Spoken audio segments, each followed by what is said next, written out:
Good evening and welcome to the second event in the 2021 Sister Dennis Virtual Visiting Artist Speaker Series. My name is Andrea Shaker and I'm a professor of photography, computer art, and design. I am here with my colleague Rachel Mellis, Associate Professor of Printmaking, Book Arts, and Design, to introduce our series and speaker. Hello. First, I'm going to say a few words about the series funders and its namesake. The Sister Dennis Friendship Artists Fund was a gift of the Sexton Family Foundation. The Sexton family created the fund in honor of Sister Dennis, with gratitude for her caring tutelage of a member of the family and of students generally. Sister Dennis is a beloved member of our department. She graduated from the St. Benedict High School in 1950 and entered the novitiate and made first vows in 1951. After receiving her degree from St. Catherine's College in 1952, Sister Dennis taught in various grade schools before she began teaching at the College of St. Benedict Art Department in 1973. Besides chairing the department twice, Sister Dennis has been involved in numerous exhibitions in various parts of the U.S. and served on many college and monastery committees. She was awarded full professorship in 1997 and retired in 2005 when she was honored with the title of Artist in Residence as well as Professor of Art Emerita. Until the start of the pandemic, Sister Dennis could be seen biking to work in her Benedict Arts Center ceramics and jewelry studio on a daily basis.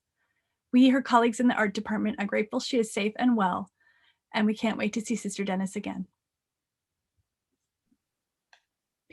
The art department also wishes to express its gratitude to the Sexton family for the Sister Dennis Friendship Artist Funds, which were intended to enhance the educational experience of students and professional renewal for art faculty through the presence of artists in residence. For the past 4 years, the art department has welcomed artists to apply for the Sister Dennis Artist Residency, during which a diverse group of artists each spent 6 weeks in residence on campus. This year, because of the pandemic, we pivoted to a virtual visiting artist speaker series and chose to use our inaugural series to highlight the work of Black, Indigenous, and people of color artists. As a department, in solidarity with our students, we are interested in providing representation of diverse voices to our campus. Overall, we are aiming to confront structural racism and adopt anti-racist curricula and practices within our department in collaboration with the rest of our college university. To that end, we would like to remind everyone that even though this event is virtual, all of us participating within the U.S. are on native land. Thus, we open this speaker series as a space to discuss ways in which we can support Indigenous people in our area and around the world, and enact a reparations framework, a framework that works to return land to Native people. The land our institutions benefit from today is the original homeland of the Dakota and Anishinaabe peoples. We honor and respect the Indigenous peoples who were forcibly removed from and who are still connected to this territory. There are over 20 Native and Indigenous students at our schools from different nations. There are well over 35,000 Indigenous people living in the Twin Cities metro area, including a diversity of nations. St. Benedict's Monastery and St. John's Abbey used to operate boarding schools for Native children. Now students, faculty, and staff are working to repair relationships with our Native nation neighbors. Centuries of genocide and forced assimilation have created a range of challenges for Indigenous peoples. Throughout, Indigenous peoples have carried forward ancestral traditions and created contemporary adaptations. We in the art department are especially interested in visual expressions of resistance and adaptation, and we are excited about using this speaker series to carry on visual culture conversations. Please join us on Monday, May 3rd for the last speaker in this series, ceramicist Malcolm Mobutu Smith. Now it is our honor and privilege to introduce our second speaker in the Sister Dennis Virtual Visiting Artist Speaker Series, Erin Genia. We first learned about Erin Genia from our art history professor, Carol Brash. Professor Brash had heard Genia give a talk for the Minnesota Historical Society on monuments, a topic of interest to Brash and many on our campus, and highly recommended Genia for our speaker series. Upon looking at her work, we knew her work would have a significant impact on our campus community. We were moved by Genia's far reach to several of the world's most prestigious exhibitions, and outer space, and her close connections to Minnesota through her focus on Indigenous arts and culture. Genia is Sisseton, Wahpeton, Oyate, and Odawa. Wherever she goes, Genia's practice as a multidisciplinary artist, educator, and community organizer specializes in Indigenous arts and culture. Her bio goes on to highlight that Genia's work in these areas is focused on amplifying the powerful presence of Indigenous peoples on the occupied lands of America in the arts, sciences, and public realm to invoke an evolution of thought and practice that is aligned with the cycles of the natural world and the potential of humanity. Genia's artistic practice merges Dakota's cultural imperatives, pure expression, and exploration of materiality with the conceptual. Genia is fluent in multiple modes of expression: sculpture, fiber, sound, performance, digital media, painting, printmaking, jewelry, and ceramics. Her work has received attention from diverse audiences and been exhibited nationally and internationally at the Urbano Project in Boston, the Venice Biennale, Arts Electronica, the Museum of Northwest Art, and the International Space Station. Genia has an MS in Art, Culture, and Technology from MIT, an MPA in Tribal Governance from the Evergreen State College, and has studied at the Institute of American Indian Arts. She was awarded the 2021 Traditional Arts Apprenticeship Grant from Mass Culture Council, the 2019 MIT Solve Indigenous Communities Fellowship, and the AAF Seebacher Prize for Fine Arts in 2018. Genia's public art commissions include the Minnesota Historical Society and the City of Seattle Office of Arts and Culture. Genia is an artist in residence for the City of Boston and works with the New England Foundation for the Arts Public Art Team on the project Centering Justice, Indigenous Artist Perspectives on Public Art. Welcome, Erin Genia. Thank you so much for being with us this evening. Thank you, Rachel, and thank you, Andrea. Good evening. It's an honor to be with you today for the Sister Dennis Virtual Visiting Artist Speaker Series. Erin Genia Imakiapi. My name is Erin Genia. I am a Dakota person. I am Sisseton Wahpeton. I currently reside on the traditional homelands of the Massachusetts people and within the territories of the Nipmuc and Wampanoag tribes in Medford, Massachusetts. I'm so excited to be able to share my work and practice with the College of St. Benedict and St. John's University Art Department community today. Thank you for having me, and thank you to everybody who is watching. I really appreciate this chance. I'm going to begin, if you'll just bear with me for a sec, by sharing my presentation, sharing my screen.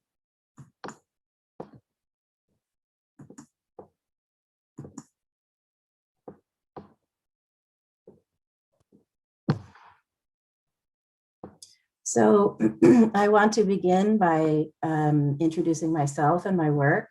My work centers Dakota philosophy and embodies Dakota cultural frameworks, including Wo Dakota, which is a set of guidelines about how to act in a reciprocal and respectful way in the world. I come from a family of artists, including my grandmother, my uncle, who is a painter, my kids, and many other family members who are creative and make art in various different ways.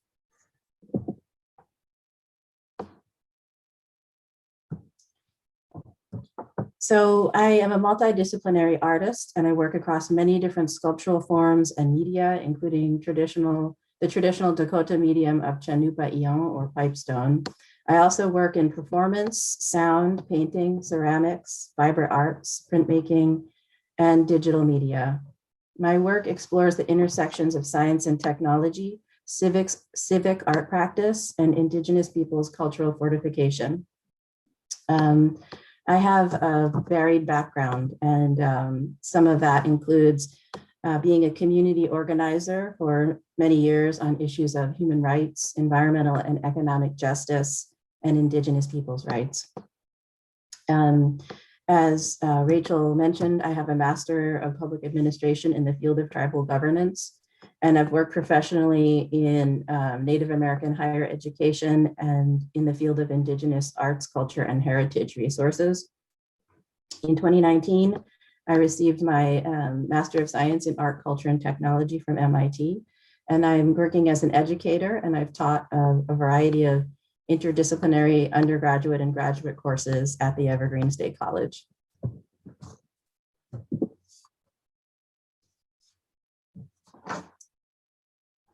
So in my work, I seek to amplify the powerful presence of Indigenous people on the occupied lands of America and address questions that test the boundaries of contemporary art from an Indigenous perspective. I am a product of US assimilation policies that attempted to strip my people of our culture, forcing the adoption of American ways. The American Indian Religious Freedom Act was ratified the year I was born, making me part of the first generation of Native Americans who are able to freely practice and preserve our living cultural traditions since the establishment of this colonial government. This is a sacred responsibility.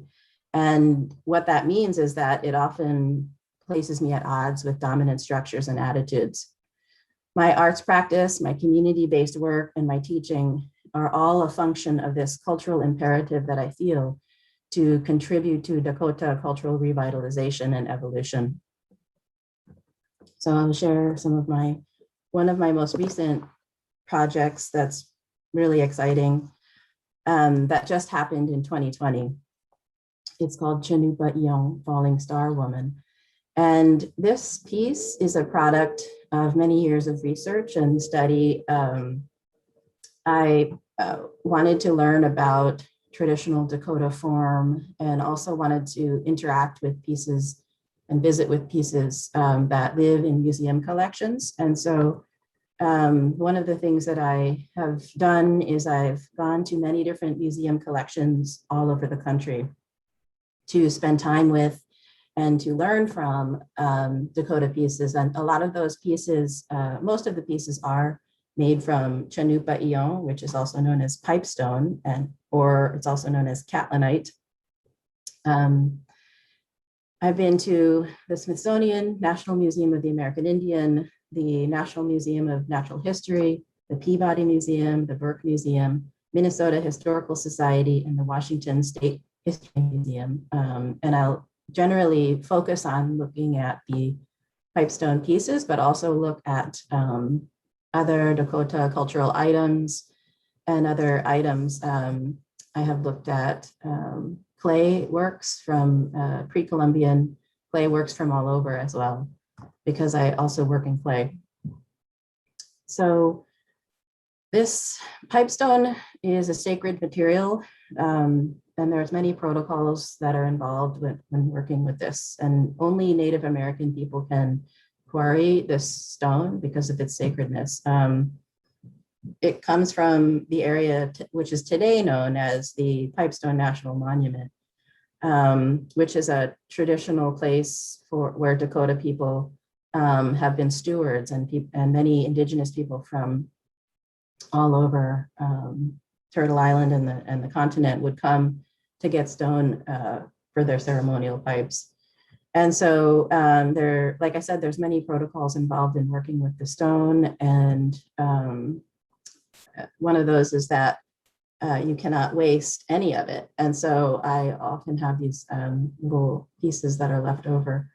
And I was able to make this tiny piece for a project that was stemmed from the MIT Media Lab Space Exploration Initiative called Sojourner 2020. They did an open call for artists, sort of arts experiments that would be launched into orbit around the Earth and spend some time on the International Space Station.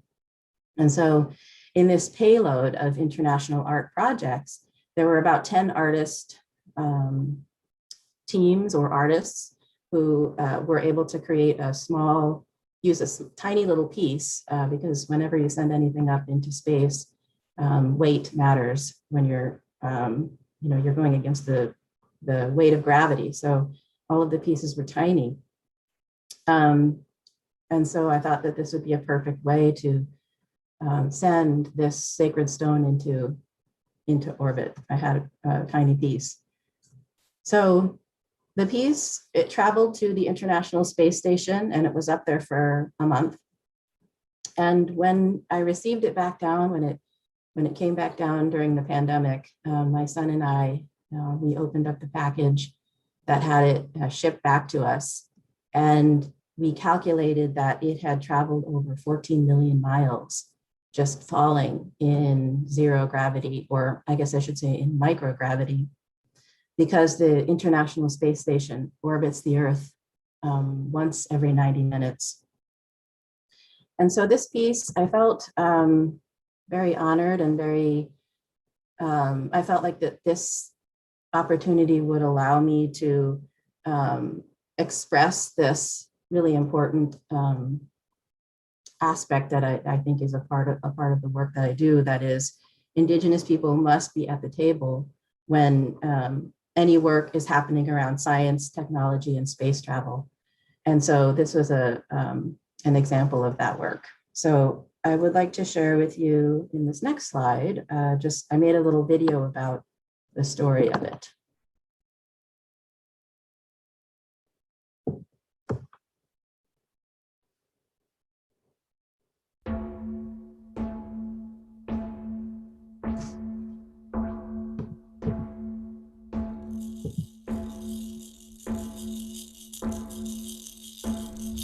Chanupa Ion, Falling Star Woman.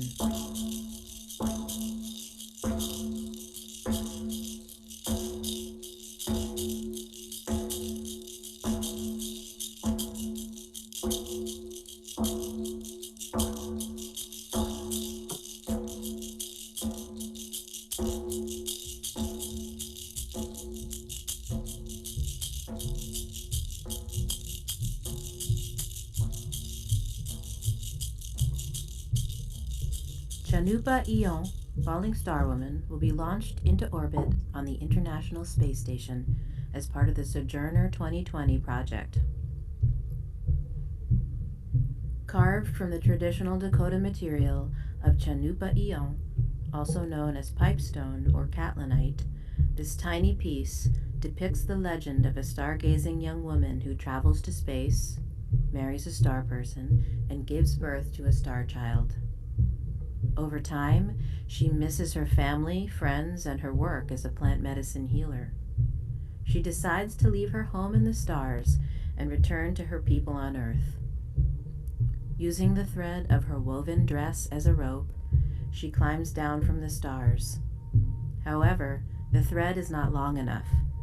She lets go and tumbles down to the earth as a wakan wokpa, falling star.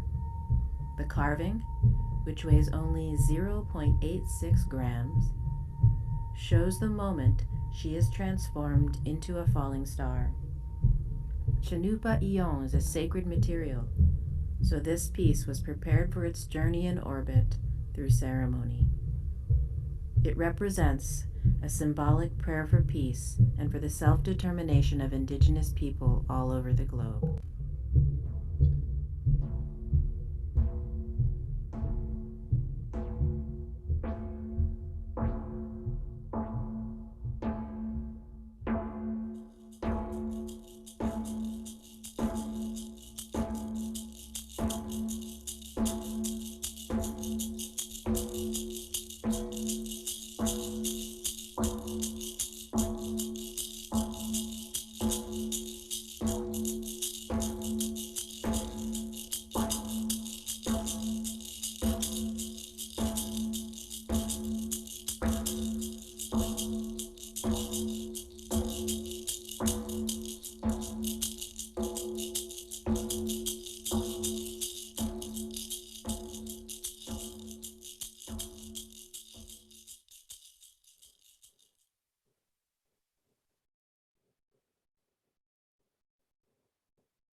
So at the end there, you could see the little unit that was spinning. That's the unit that ended up going up into space. So this next piece is a very important piece, I think, for me. And it came about through a need to communicate a Dakota principle that I was constantly sort of coming up against when I was doing work as a community organizer and as an educator. And so I wanted to start off with this quote by Vine Deloria Jr. because one of the things that was really essential to me when I was pursuing my graduate degree at MIT was that I focus on this Dakota lineage of thought. Ever since our people made contact with the colonizers, there have always been scholars and there have always been artists, and from before then as well, and activists and people who have done a lot of work to express the beauty and the depth of Dakota philosophy. And so I think that this is just a really important quote that talks about that and kind of sums it up in a really good way. And so whenever I do my work, I want to try to forward this lineage of thought and add to that and build upon that from my own perspectives. And so I think that it speaks a lot, this quote speaks a lot to where we are right now, facing so many challenges from climate change and ecological destruction and our interrelationships with each other and ourselves. It's called Earthling, and but I'll read to you the quote. The imminent and expected destruction of the life cycle of world ecology can be prevented by a radical shift in outlook from our present naive conception of this world as a testing ground of abstract morality to a more mature view of the universe as a comprehensive matrix of life forms. And so Earthling is my performative character, and it's kind of like in some ways an alter ego. And I devised Earthling as a way to communicate this Dakota principle that we are not just of the earth, but we actually are the earth, that we are part of this greater organism. Earthling is a reminder that underneath people's closely held ideas and underneath the systems that capitalize upon us and that colonize us are adopted ideologies that we are all earth-based beings. I think, if you look at this trajectory of history, human understanding has come very far away from that reality that we're not separate from the earth. And all cultures of the world stem from earth-based ways of knowing, but for the past few centuries, couple centuries, earth-based ways have been targeted for erasure and attempted to be completely erased. And in some cases, sadly have been, but not in every case, by these dominant societal forces that seek to hold up or prop up what I would say are false hierarchies. And so this piece, Earthling, really gives us a chance to talk about that and to also then take it a step further and say, how would our responsibilities to ourselves, to each other, and our world change if this reality was the basis for our collective thought and action? And so Earthling it's kind of a thing that it's a performative character, and the way that it's performed is Earthling will just sort of appear in public space. And what this picture that you see here on the right-hand side, that is actually pre-COVID. And I haven't done a performance of Earthling during COVID, but Earthling would just kind of show up in places and at an art gallery, look at some art on the wall, or go out for a coffee, or just take a walk. And the whole point is to show that no matter where we are, no matter what we're doing, we are the earth, that we are earth-based organisms. And so, yeah, I think it would, in some ways, kind of freak people out to see this performative character, but I hope that it would also make people think.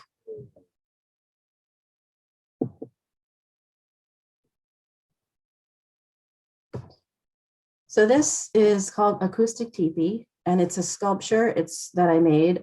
It's a sound amplifier and a kind of like a drum interface that invites people to create audible vibrations that reverberate throughout space. In this, the teepee is stylized to enhance its sound transmitting capabilities, and up to 4 people can stand together and play the drums. They're all different sizes, so they all have different tones. I created this piece as a way to talk about climate change. It was made to occupy the space of the Venice Lagoon, and you see here in the image on the right, it's at the Lithuania Pavilion at the Venice Architecture Biennale in 2018. And so I made it to occupy that Venice Lagoon, and I live in the greater Boston region. And both Venice and Boston are originally wetland areas. And both of these places are sites that are ground zero sites for climate change. And so one of the things that I wanted to do with this piece was to talk about climate change and use Dakota mythology of one of our Ohankonkon, which is a legend, origin legend, to talk about the Wakion and the Onkehi, the great battle between the two.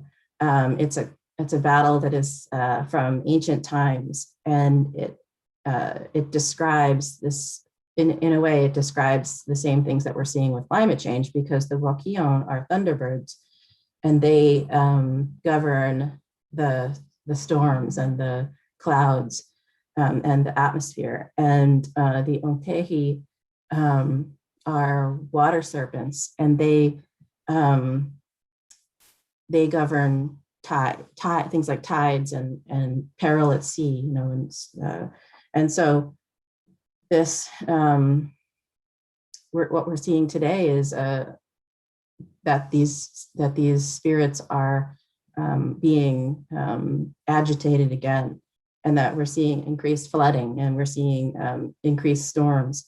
And so I feel very strongly that in the United States, everybody has a responsibility to learn the stories of this land, and to make sure that Indigenous people of this land can tell those stories as they see fit. Because in the settler colonial society, we learn the stories from thousands of miles away. We learn the stories from ancient Egypt, and we learn the stories from Rome and from Greece, but we don't even know the stories from here. Those things have been erased due to the cultural genocide and the genocide that has happened on these lands. And so I created this piece to act as like a sonic prayer for these wetland ecosystems. I guess I was really wanting to talk about the significance of water and the significance of land, and then this area in between water and land that's such an important area for its life-giving qualities. And yet it's increasingly threatened by human activity. There's been a major reduction in the amount of wetlands on the planet over the past, that actually coincides with colonial, the colonial timelines in places as well. So I have a little clip of what acoustic teepee sounds like.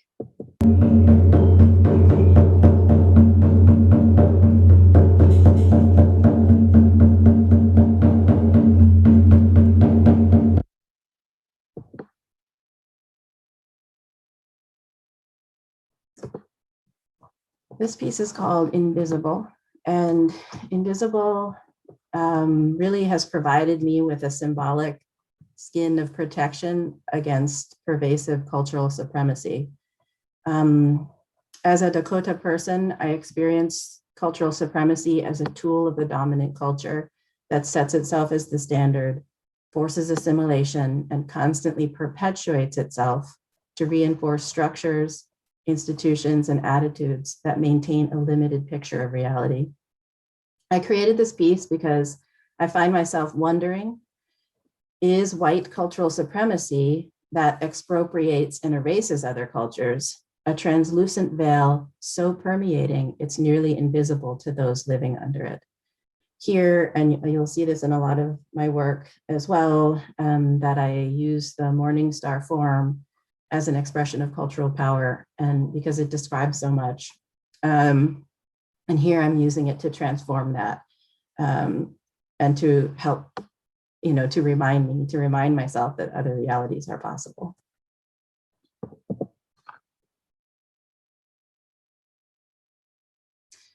So this piece is an homage to Powhatan's Mantle. And I don't know if you're familiar with Powhatan's Mantle, but it's just this absolutely exquisite garment that was made hundreds of years ago. And it ended up in a cabinet of curiosity that became the world's first museum, the Ashmolean Museum in England. And, as I had mentioned to you before, I do a lot of museum research. And so when I learned about this piece, it really affected me deeply, because I know that, Indigenous people and our communities don't often have access to our own treasures, which are often kept behind doors and walls in museum collections. And it really saddens me because the tribes and the peoples that created works like Powhatan's Mantle have been so decimated by colonization. And today, we're still struggling with this same mentality that was used to deprive peoples of their lands, their lives, and their cultural property. And it's rooted in Western cultural supremacy, which still exists today in the successor to these cabinets of curiosities, which are museums. That's where museums came from, is these cabinets of curiosity that attempted to understand and dominate the world. And so, I think when I think of Powhatan's Mantle, and I look at the intricacy of the piece, if you just look at one on the left-hand side, there's a picture of it, that those circles are all shells. They're spirals of shells. And it took a really long time and a huge level of skill to create that. And the Powhatan Confederacy is located in what is today known as the Washington, D.C. area.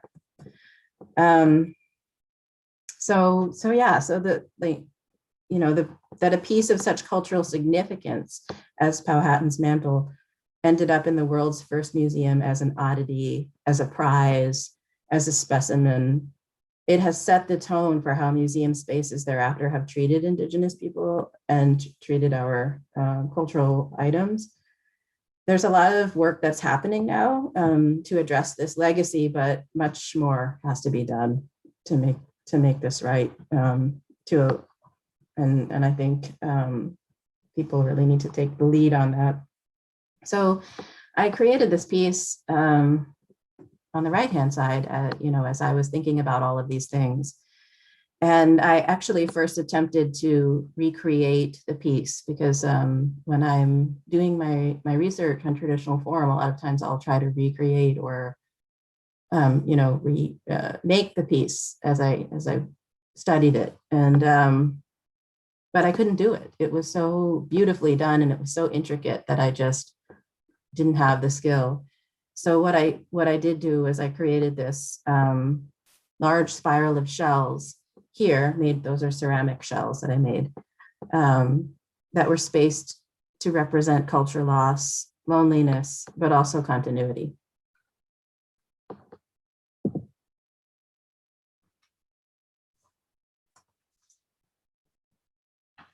So a lot of my work also deals with energy extraction issues. And this is a sculpture of a oil spill. And here I'm showing how broken pipelines are delineating the four directions. And that indicates that the spill is reaching out to all four corners of the earth. And in the center are human beings who are both responsible for this mess and also endangered by it. And I made this piece around the time of the Dakota Access Pipeline struggle at Standing Rock. And I made this piece, the No DAPL struggle was such a powerful stand by my people, the Oceti against energy extraction industries that were empowered by government institutions who are destroying our environment to the detriment of our survival as a species and the entire web of life. And it was, this battle that people fought with nonviolent means and spiritual power against these other destructive forces and corrupt forces that are waging a war upon the earth. And I, like so many people across the world and across the country, were so inspired by this. And I wanted to make a piece that talked about how for so long, Indigenous people have endured the brunt of environmental racism and the violence of that, and just violence in general. And you could see that violence, and you can see the violence that's perpetuated in our communities every day that is a reflection of that greater violence of colonization. But this struggle, it brought forward to the consciousness of the world that our voices as Indigenous people are necessary, and that America and other colonizing powers have tried to silence us for hundreds of years, and it hasn't worked. And without us, the world is out of balance. And our people are essential to the greater human family and the world, and we're deserving and demanding of the respect that is required of that. And that begins in particular with pipeline issues, with free, prior, and informed consent.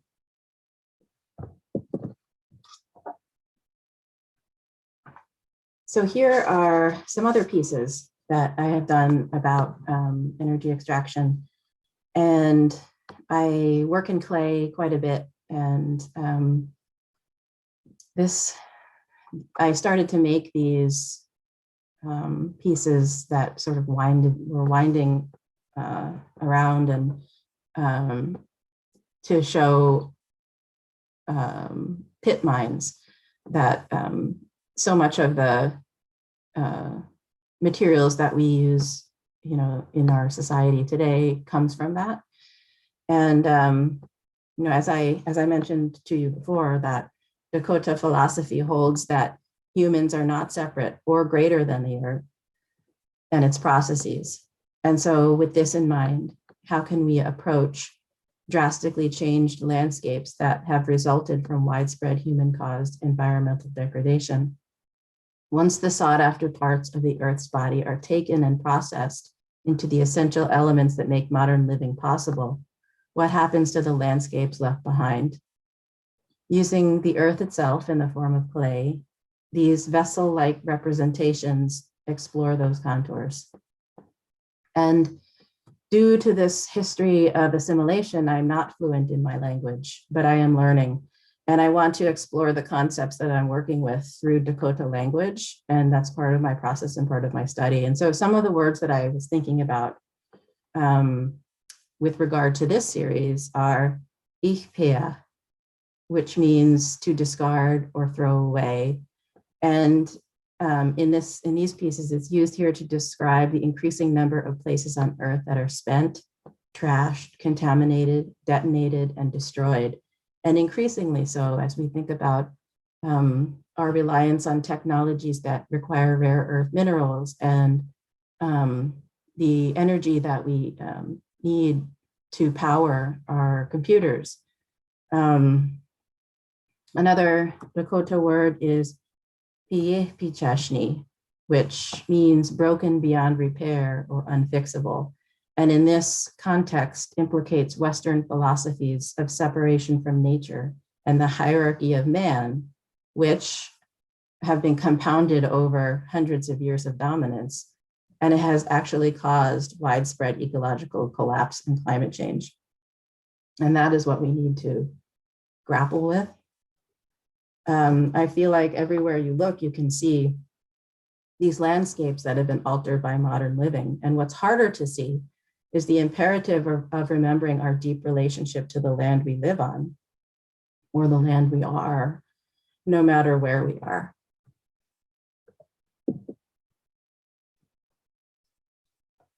So you'll see here, this is a series of pieces that I do called sound vessels that uses sound as a material. And you can actually see here in the picture on the left that I do use some of these pit mine shapes in the pieces as well, in this piece, in this sound vessels piece as well. So sound vessels is an installation of ceramic sculptures that actually transmit sound. They are built to hold and conduct sound rather than the usual use of clay vessels as a container for solids or liquids. And here, using sounds as a material, this work explores how it can interact with objects.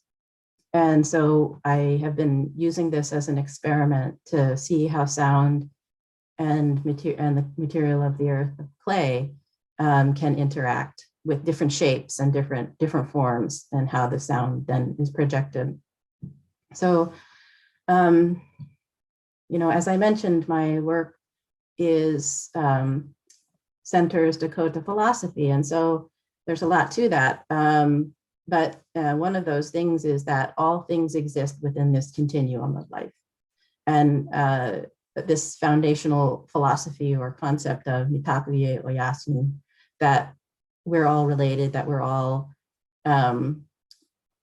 related in this greater web of life. And that what that means is that not only are we just related to our family members and to other people, but that we're also related to animals and to plants and to the water, and that all of these things have life, and that we're related to the minerals and to the electricity and to the air and everything that is, the building blocks of everything in existence. And we're all connected through that. This piece has allowed me to illustrate this philosophy by working with sound. And so what I do, my process for sound vessels is that I begin with listening, and I create sound compositions that are based on things like a drum or a heartbeat, a rattle, being on a train, a fire. And I also do hydrophone recordings, underwater recordings, also Dakota language and spoken word English, and a variety of other ambient recordings, like of birds or insects or many, many things.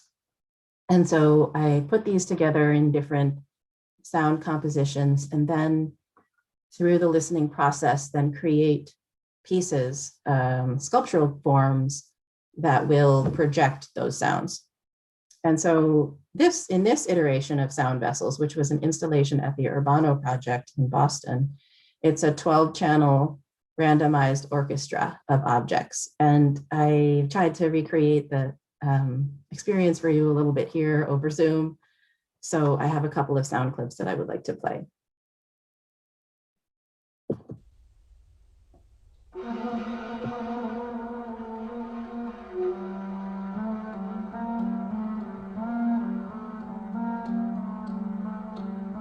Honey.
there's a little clip of that. And this next piece that I want to share with you is called Anfa Uwichaki, and which it has also become known as the Dakota Pride banner. And in this image here, you can see it located at Seattle Center. It was a temporary public art piece that was up through 2017. And I made this piece because I wanted to bring more Dakota imagery into public space. And because of the 1862 Dakota War, our people live in a diaspora that extends through Minnesota, through South Dakota, North Dakota, through the Midwest, and up into Canada, and beyond, because in the 1960s, then there was the federal Indian relocation policy that happened where people living on reservations were told to move to the cities to try to get jobs. And so I'm an urban Dakota person, and my traditional home has been far away for most of my life. And it's wherever I am, it's really rare to see images from my culture reflected in local art. And even though the Seattle-Tacoma area was actually one of the places that many Oceti Sakowin people went during this Urban Indian Relocation Act, I made this piece as kind of like a shout out and a journey and like a celebration of the diversity of our communities, and a shout out to our people living in the region. This was a pivotal piece for me because it was really my first experience of working in public space. And so it really made me aware of some of the possibilities of working in public space, but also of the difficulties surrounding public art, specifically as a Native artist. And due to this, I began to think more deeply about the notions of public space as an extension of settler colonization and the erasure of Indigenous people and histories, and the supplanting of Western doctrines over Indigenous cultures that is so present in public space. And so I continued to think about this and did more research and work on it, and more public art. And then this past year, I worked with the New England Foundation for the Arts public art team to co-create Centering Justice, Indigenous Peoples Artists' Perspectives on Public Art. And this included articles with artists from this area, from the New England area. And we had a symposium where we talked about some of the issues around being a Native artist and working in public space. And now we are working on a collaborative public art piece. I honestly believe that Indigenous artists' interventions into the practice of public art can contribute powerfully to the process of healing colonized people and places. And yet there's so many layers to unpack regarding the impacts of settler colonization and how that affects Native people, Native land, and Native artists in real time. And so this was a really generative project that where we could share critical perspectives on issues around public space and all of the intertwined economic, ecological, cultural, and social justice dimensions of it. And so it's all available on the NEFA.org website. And so I would encourage you to check that out. There's a lot there to look at and a lot to learn about, and some amazing artists who are doing this work. So I just also want to be cognizant of the time. I'll share with you one more project that I'm working on, or that I worked on, I should say, last year. So as Rachel mentioned, I am currently an artist in residence for the city of Boston. And I've been working with the the Office of Emergency Management and the Mayor's Office of Arts and Culture. And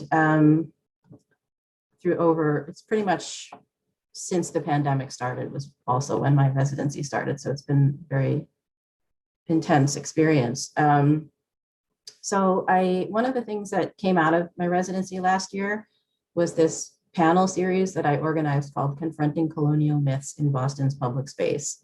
So the mayor had declared racism a public health emergency in last year in 2020 because of this disproportionate effect of the coronavirus pandemic that you could see was happening and is continuing to happen on people in communities of color. And this was also around the time of the renewed Black Lives Matter movement. And we were seeing violence against Black people by police, and how that struggle had reverberated across the country. And as a result of that, monuments all over the country and all over the world started to come down. People were demanding that these monuments that uphold white supremacy were coming down all over the world. And so because Boston is a place where colonization has really, it's been an epicenter of colonization for the whole continent for 400 years. And you'll really see this mythology of colonization perpetuated in public space, in the monuments and memorials that are present, in public art. And so I really wanted to bring Native voices to the discussion because this is a place where people don't even think Native people still live. And it's largely because of many things, but it's also because of these colonial myths that are perpetuated in public space. And so, so I brought together some different people, Native people, leaders and artists, and some allies and accomplices who could speak to these issues. And the city of Boston itself is, like where I live, it's on the traditional territory of the Massachusetts people, and also in the traditional kind of zone of Nipmuc and Wampanoag people too. But yet that's not something that you would know. It's not present in public space. You wouldn't just know that. And a lot of people don't know that at all. So I would like to share with you this. It's a video trailer of the panel series, which are all also available online. There's 3 of them.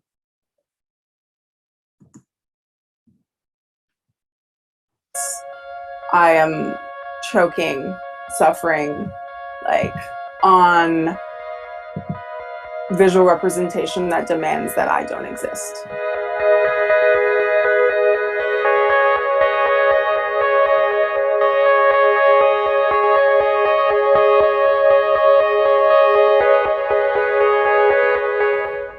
How do you see monuments and memorials in the public sphere contributing to the public health emergency of racism and affecting the day-to-day lives of Indigenous people in your communities?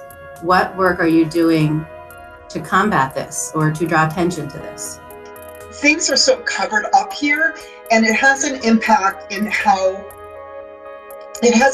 when we go out and we're trying to talk to non-Native people about things and trying to link our struggles together. And the reason is because so many people in this state actually think that we're extinct. All the way down the walkway was nothing but monuments honoring these colonizers, and they're towering over you, seeing the letters being kind of carved into the stone. It's like, by having to endure that and then also to be erased simultaneously. When we're looking at public spaces, what is the reverence that is evoked from that? When we are walking the pathways of our ancestors, where are those spots that evoke, my goodness, I need to leave an offering here? And for us, what it is very important, it is to uncover what it is the history and the networks that actually make possible those monuments and those names to happen, that actually make possible to perpetuate the normalization of white supremacy. Perhaps space needs to be made in our society to think of Indigenous art as well as having that same sort of weight and importance, both ideologically and materially. When we're talking about monuments, change, representation, where are the Indigenous people? Many of us are tending to historical trauma. Many of us are just trying to survive. The monument about Christopher Columbus is not about the past. When we put up a monument, it's about the present. So to be really clear, when we're thinking about what monuments we're putting up, is what are we saying about ourselves? What are we presenting about ourselves? What do we want the world to see about ourselves?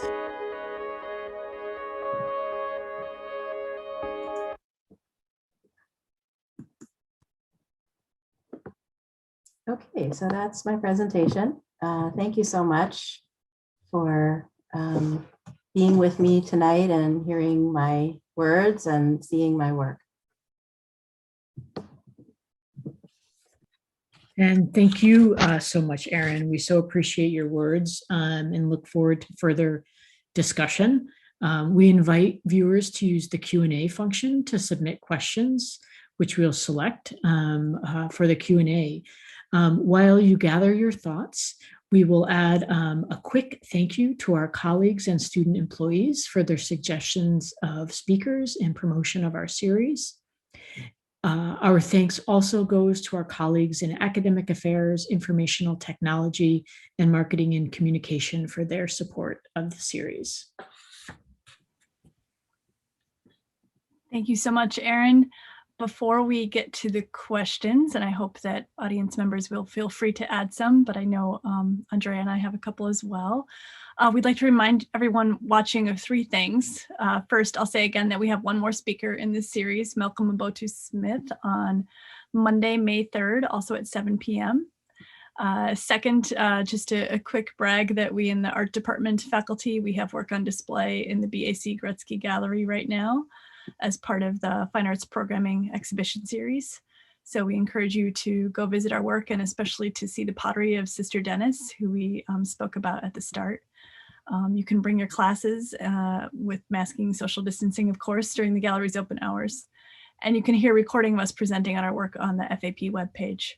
I also want to mention that there will be a recording of Erin Genia's talk available within a couple of days on our digital commons. So please tell your friends and colleagues to check out this amazing presentation. And I want to say thank you, Erin, for letting us make that available. And finally, I just want to say, Erin, I misspoke about the title of your MHS talk, and it is on YouTube. So I want to point that out to people that they can hear it there as well. It was about public art and memory, which is an idea, of course, that includes monuments, but is broader than that. And I think that you spoke to that so well tonight. And I guess my first question for you is a fairly simple one. I was wondering if you could share with us, maybe we can type it up for you in the chat, but the website that you mentioned that holds some of the writing that you and others did from the work on public art and monuments and memory. Oh, yes, absolutely. I can share that right now. Let me just type that into let me actually get the right link for you and I'll put it into the chat. Thank you.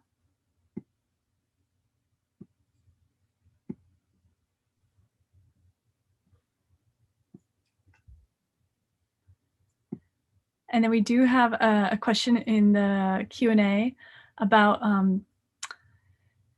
basically what do you see as the role of museums today, or actually is there a role for museums today? That's a good question.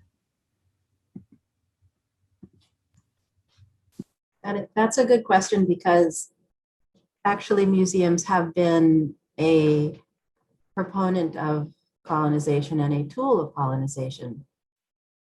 And part of the research that I have done, one of the things that I've learned is that by looking back on this continuum of Native art and Indigenous art for thousands of years or hundreds and thousands of years, that one thing is for certain, that these pieces, with the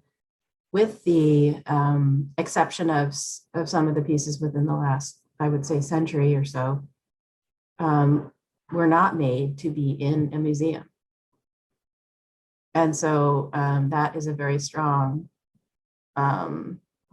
to me, that's a very strong indicator of what it is, the art and culture that we're producing today, because so much of what we now do as artists, as contemporary artists, is we make art that will specifically be in a museum collection, that will be housed in a museum or gallery-like setting. And so part of the work that I've been interested in is thinking about, well, what does art mean from my perspective as an Indigenous person? So I think there's a lot to understand about that. But at the same time, I think that we have these tools available to us as well. For example, there are many tribal museums and heritage cultural centers that are run by tribes, that tribes can tell their story, and they have a place to house those cultural items. So I think that we just need to bring a critical framework to the work, and to understand this history, that we're all sharing, and what our role is, and how we can ease the difficulties that we are facing, together. What is our role in that? What is a museum's role in that?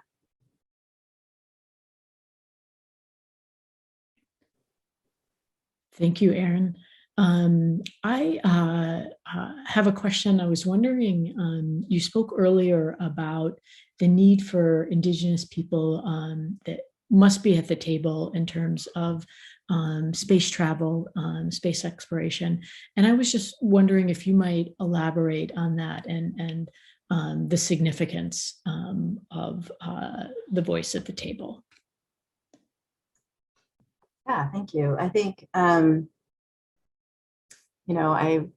being at MIT was instructive in many ways. And I actually created my piece Invisible during that time, because I felt so strongly this Western cultural supremacy that is prevalent in the STEM fields.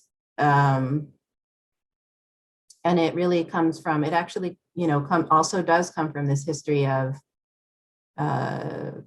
the cabinets of curiosity are a part of that history as well, because if you know a little bit about that, it's those collections were meant to classify the world and put things into different classifications, starting with man-made, mineral, animal, and plant.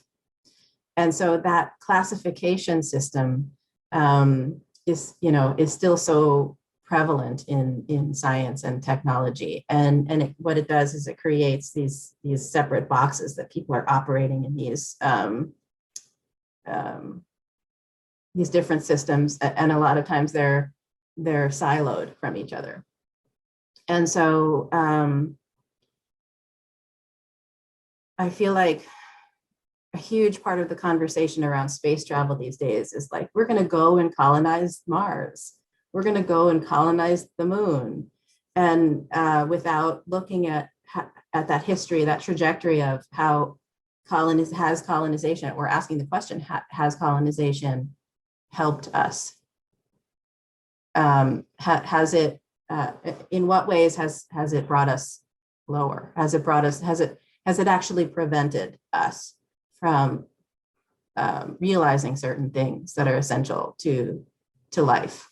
And so I feel like, as there's this great push in technology to constantly, have everything move forward so quickly without looking at the wisdom of things, without looking at how does it connect, how does it give back, how does it make life better for people, not just people, but for animals, for the people who share our, for the creatures that share our world, for the minerals, and for those other things that are, not just human. So those are all things that I think need to be talked about before we just rush off and say we're going to colonize space. I mean, we have a lot to contend with first.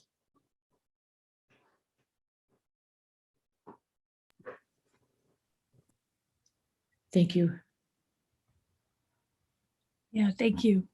I'm reading the next question and thinking that it's pretty much seems somewhat what you just addressed, but is there more you'd like to say about, I guess, the questioner asks about coupling your work in this Western dominated STEM field while spreading Dakota histories and sciences. And related to that, yeah, I'm really interested in this idea of, I guess, personally, since I'm interested in scientific illustration or biological illustration, this idea of, yeah, one perspective and looking at science, or what is science even, in terms of how it's defined. But that might be another question. I think that's a really good question. And I think the place that I feel is most important to start with is with a conversation around protocols, because so much of the history of research in Native communities, scientific research, or other kinds of research, has been one of extraction and one of expropriation. And so any conversation must begin with, what are the protocols of that tribe? You know, what is appropriate to do? How is this research or this work, you know, affecting and contributing to the well-being of that tribe, to help the tribe? It's, you know, if it's just going to be some research project that is going to get someone, you know, $100,000 grant for themselves, what is that really doing for tribal people? So I always start with that question.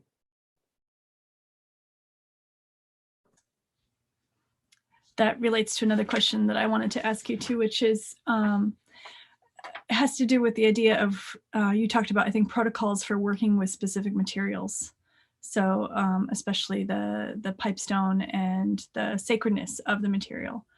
And you also at the very beginning of your talk referenced the sacred task that you feel of carrying on and revitalizing religious traditions that were actually made illegal or forbidden for so long. So that's a lot of weight for you to carry metaphorically and physically, to carry forward these traditions and to be so careful with the materials. And I was just curious if you have advice for students who are also embarking on this journey of trying, and we have some at St. Ben's and St. John's who are trying to wed this contemporary art world and the statements that they wish to make, and self-expression and expression about the world around them, with being reverent, the reverence for the materials that doesn't happen in an extractive sort of consumeristic setting. How did you start on that journey, or what advice do you have for students who are trying to straddle those worlds? Well, I think that's a really important question. And I mean, at the end of the day, it comes down to the fact that that is what Dakota philosophy is about what is your responsibility to the world around you? What is your, you know, how do you show up in that framework, you know? And so it is a heavy thing to carry, but it feels right, because everything that we are comes from the earth. It comes from others. Nothing that we do exists in a vacuum, and we are all here because of the sacrifices that others have made for us.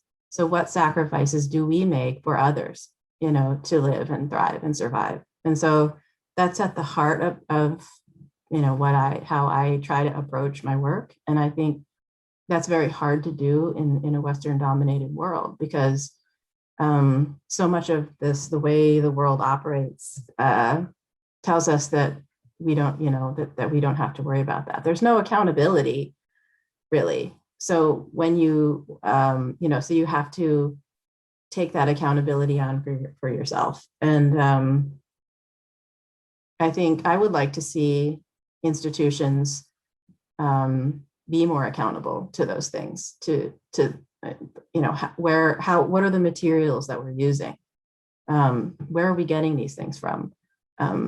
What, you know, where is our energy coming from?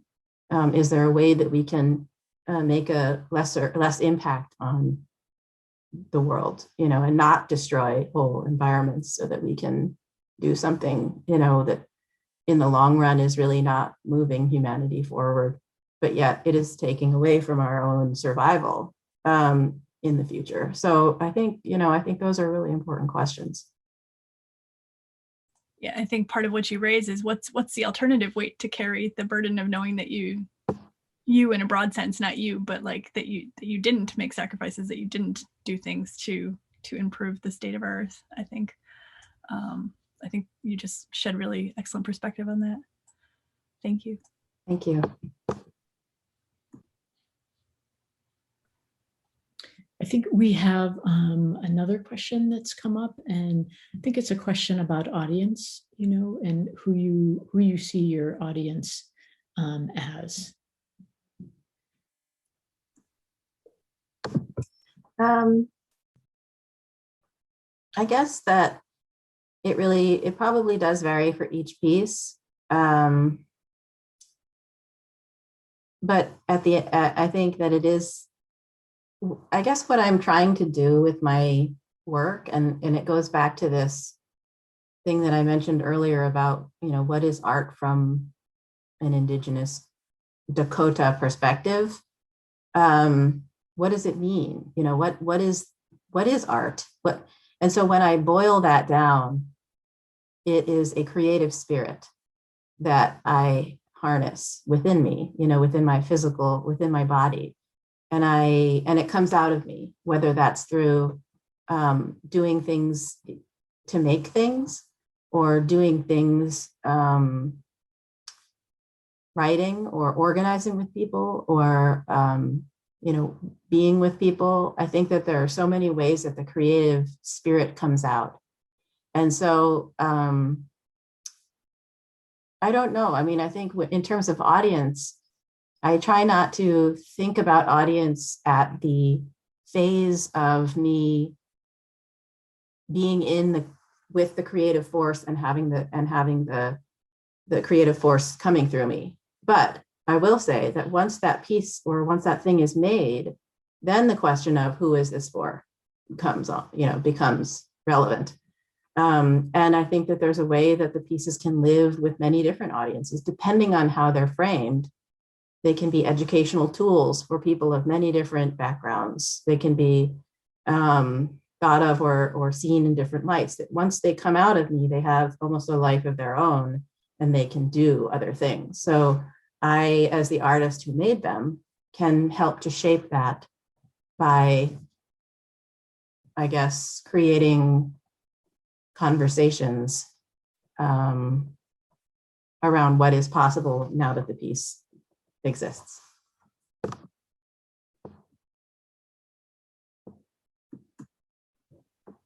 Thank you. Let's see, can see if there's any other questions. I don't know if anybody has any that they would like to type in the Q&A, and then if not, we might call it an evening. And thank you so much. This has been just an incredible to hear about your work and the discussion afterwards. Thank you so much. It's really been an honor to be here with you today. Yeah. Tonight.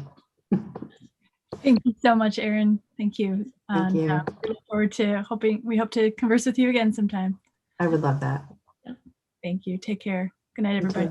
Have a great evening, everyone. Thank you, everyone.